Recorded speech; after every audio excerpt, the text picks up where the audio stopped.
देखिए, मैंने पहले भी कहा है कि लोक जनशक्ति पार्टी का इस विधानसभा चुनाव में हमारे साथ कोई गठबंधन नहीं है। और इसके पहले जब महाराष्ट्र में शिवसेना और बीजेपी की सरकार थी, उस समय भी शिवसेना गुजरात में नरेंद्र मोदी की सरकार के खिलाफ चुनाव लड़ रही थी। ये एक सामान्य बात है कि शिवसेना केवल महाराष्ट्र में, गुजरात में ही नहीं बल्कि सभी राज्यों में हमारे खिलाफ चुनाव लड़ती रही है, जबकि महाराष्ट्र में वो सरकार में शामिल थे।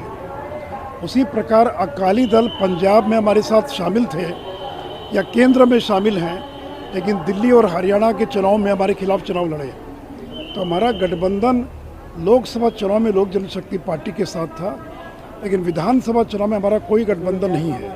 और अभी हाल ही में झारखंड के अंदर जो चुनाव हुआ, उस झारखंड के चुनाव में भी जनता दल यू और लोक जनशक्ति पार्टी बीजेपी के खिलाफ चुनाव लड़ती रही।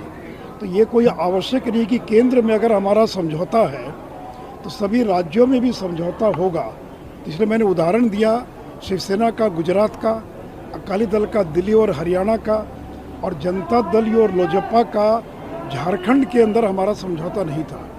उसी प्रकार लोकसभा चुनाव में हमारा समझौता था, परंतु विधानसभा चुनाव में हमारा लोक जनशक्ति पार्टी के साथ कोई समझौता नहीं है। इसलिए किसी को कोई भ्रम नहीं रहना चाहिए। और अभी नरेंद्र मोदी जी की रैली होने जा रही है, नड्डा जी जा रहे हैं, अन्य हमारे नेता जा रहे हैं, और एक दूसरे के विधानसभा क्षेत्रों में हम दौरा करेंगे, जॉइंट रैली भी करेंगे।